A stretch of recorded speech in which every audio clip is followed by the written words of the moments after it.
Are you ready for phenomenal thought leadership from the most well-respected leaders in industry? Join us for stellar conversations and sound advice from trailblazers who have a passion for excellence. Learn best practices that will catapult the culture of your company into a new level of greatness. Welcome to Great Companies, Great Leaders. Your host is Christine Gannon. Hello and welcome to another edition of Great Companies, Great Leaders. I'm Christine Gannon, your host. Really excited to have with us today Nick Lambesis, the founder of the Lambesis Agency. Nick, welcome. Thank you. We are going to have an amazing conversation today about all things leadership and what makes a great leader, the differences between men and women leaders. I want to first thank our sponsor, Best Companies AZ, for sponsoring this. It's their 20th anniversary. And so a huge shout out to them for their support of this podcast. So a little bit about our guest today, which you are going to enjoy. Nick is the founder of the Lambesis Agency, which developed a disproportionately large number of long-running iconic international brands from 1987 to 2019. In his new role as managing partner of Tipping Point, he's partnered with Mer Walker, who he worked with at Lambesis, and then headed up a creative team at Boston Consulting Digital Ventures. They now focus on both traditional brand development as well as the future areas, which are super hot right now, NFT and the Metaverse. Historically, Nick is known for breakthrough work and the creation of blockbuster international brands, including 5 Coke Brands: Dasani bottled water, Gold Peak tea, I may drink too much of that, Honest Tea, Fuze, Physicians Formula, Bebe, Campari, Grand Marnier, Fisker Automotive, Hitachi, Guess, Skyy, my favorite, Charles David Shoes, and Tacori Fine Jewelry. So the list goes on. The work the Lambesis Agency did for Airwalk and the method of primary research used became one of the central ideas behind the best-selling book, which everyone knows, The Tipping Point, by Malcolm Gladwell, who dedicated an entire chapter case history to this phenomenon. The methods the Lambesis Agency used to research and brand clients pioneered many new developments in marketing, including the creation of buzz, viral marketing, and the use of short films on the internet. The Lambesis Agency has been a winner in the industry's top award shows, including the One Show, Silver and Bronze, and a Kelly Award finalist twice for creating one of the top 25 magazine campaigns in America. And that's not all. In 1995, Lambesis was one of 2 agencies honored in San Francisco as Best Agency in the West. And the Lambesis Agency's work has been featured in 4 marketing textbooks, publicized extensively in trade publications, and one of my favorite movies, featured in the Mel Gibson movie, What Women Want, which is amazing. Nick, the list goes on. Welcome, welcome. Hey, thank you very much, Glenn. I'm honored to be here. So there are people listening to your bio wondering, how did you get here? So can you talk a little bit about your journey and your career and how you've arrived where you're at today?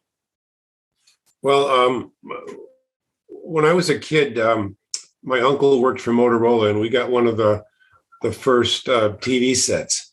So I'm watching the TV in about 57, so I'm dating myself, right? And Mickey Mantle is batting, and he hits a pop fly to right field, but it just keeps going and going and going, and it's the longest home run in Yankee Stadium. So that was emblazoned on my mind. I always wanted to hit the 600-foot home run. So during my whole life, in business, that's kind of what I wanted to do in advertising. So I was always looking for the Mickey Mantle of advertising. And it took me a long time to find him. But when I finally found him, he was a 26-year-old kid. And the phrase we used when we accepted that award in San Francisco that you talked about in 1995, I had to get up there and say something in front of Hal Ryan and all those great people. And all I could say was, all that matters is the work. Mm. And that's all we have. I mean, we're craftsmen in a sense, and then it's just our work that matters. Nothing else matters, because you can't. It's like if you tell a joke and have to explain it, it's Right. a very good joke. Right. Same thing with advertising. So really, all that matters is the work. And that's your legacy, which you have such a strong one. So talk a little bit about, obviously you're an amazing leader. You've made a significant difference in this industry for your clients, for your company, for those around you. What do you think one of the best things, or two, that a leader can do for themselves and their team? Well, our business is a little bit of a craft. So you have to look for let's say you're a bricklayer.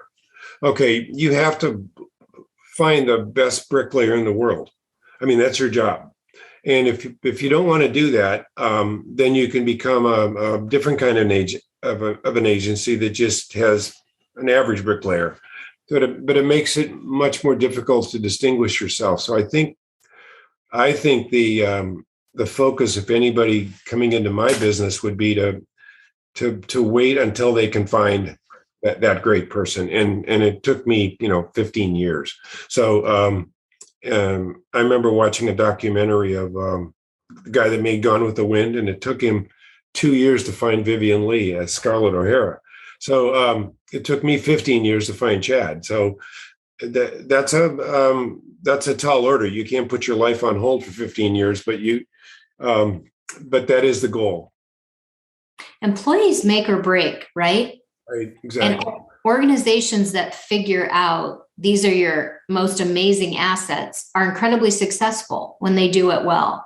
Right. And the focus just isn't on profitability, but realizing you're there because you have employees working hard for you.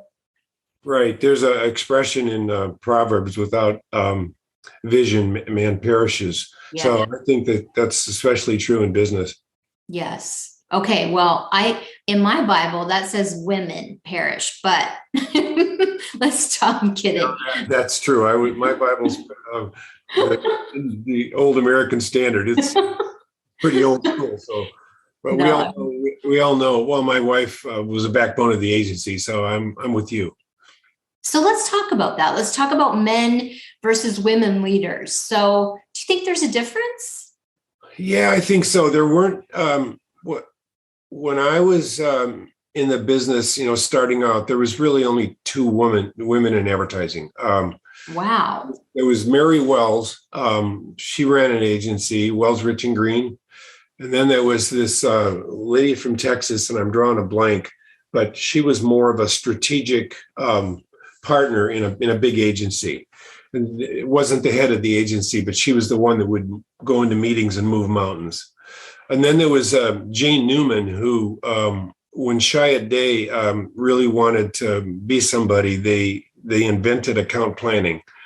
It was a seismic shift in advertising, and they brought over Jane Newman from England.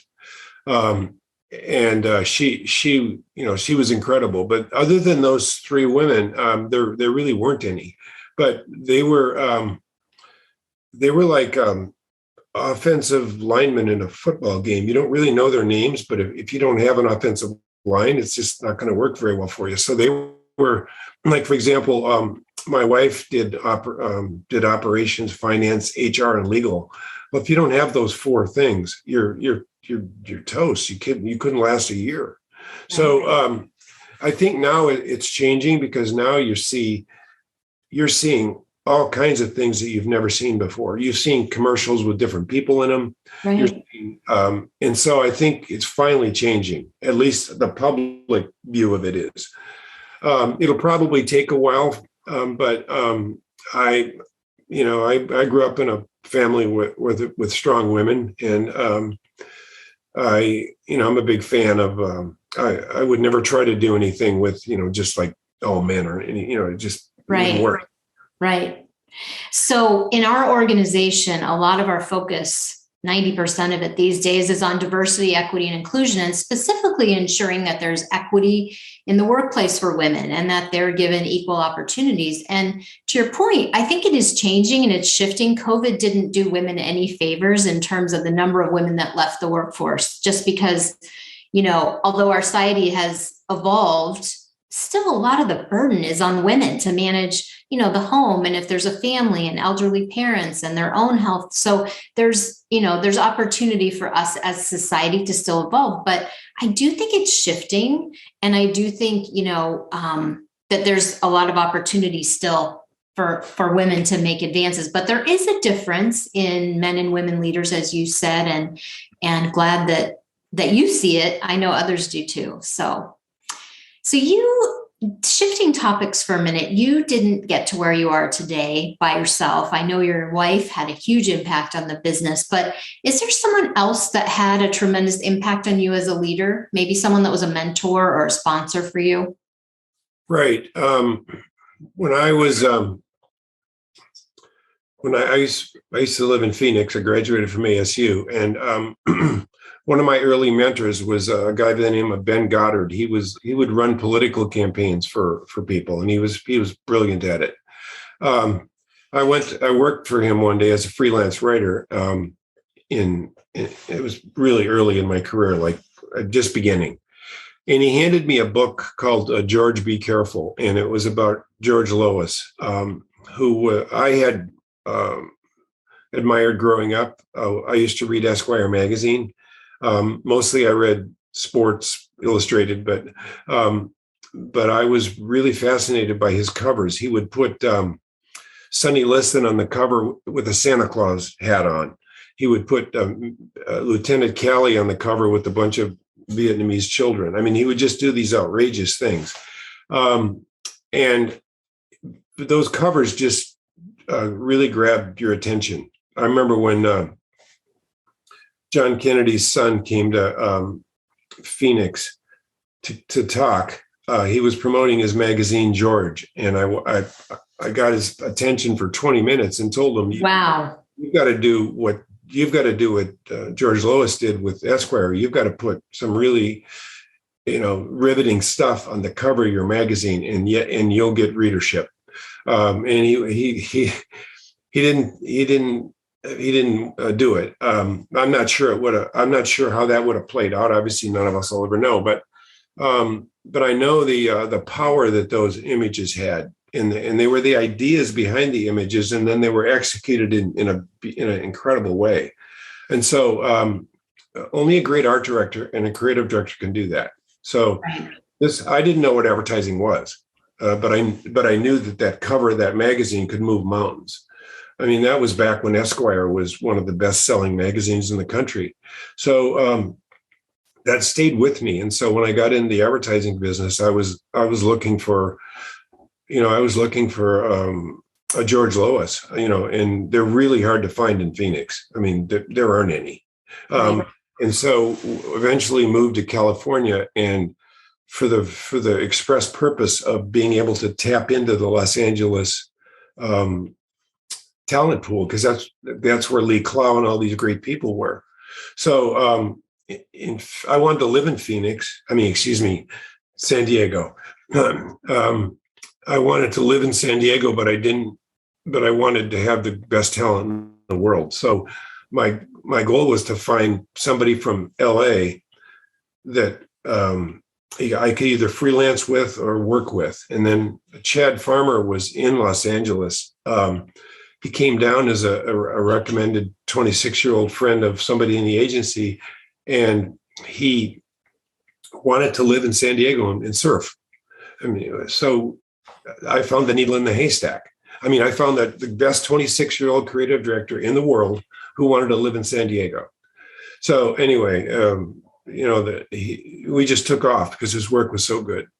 I mean, he would attract clients all over the world. So anyway, that I know there's a little bit of it's the 600-foot home run doesn't happen very often, and so it's not easy for everybody to do that. I remember how difficult it was in the early years just surviving as an agency, because when I was in Phoenix, I mean, there were great agencies in town, and they had all the great accounts locked up. So all that was left to you was, the small stuff, which is really hard to survive that way. So I looked for that, that Mickey Mantle kind of a person. George Lois, I should say, right? Yes. And he sounds like, Chad and George had tremendous impact on not only you personally as a leader, but your organization.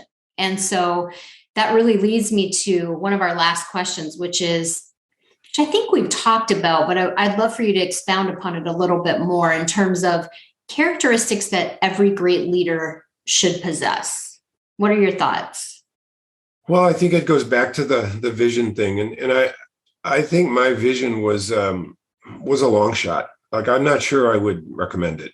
I mean, when I was in Phoenix, if housing values hadn't gone up the way they did, I wouldn't have been able to refinance all that credit card debt. So, I mean, it's not a very, I think the vision thing's really important, but I think my vision was a little bit on the impractical side. But it was just who I was. I wanted that greatness. And, but I think if you go for that in our business, especially in a place like Phoenix or a smaller market, it's a really tough situation. So everybody needs a vision that fits their environment. Sure. But they need a vision. Otherwise, people perish, right? Right. So, Nick, thank you. Great conversation. I'd love to have you back again. There's so much more we could talk about. So where can people find you? And once they find you, why would they engage you? What are some services that you offer? Okay, so N Lambesis at tippingpointinc.com is my email, but Tipping Point Inc. is the company, and my partner is Mer Walker, and he was with me at the agency, and he's a brilliant, but he's been doing all this stuff in the future, the NFTs, the Metaverse, and that's kind of the new thing in advertising, and that's what we're doing. So if you go to tippingpointinc.com, you can find our website and you can reach me that way or through you.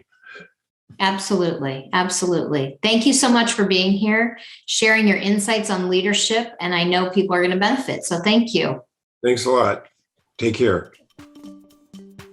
Brightworks Consulting hosts this podcast and YouTube channel to spotlight the leadership around the world that is changing lives.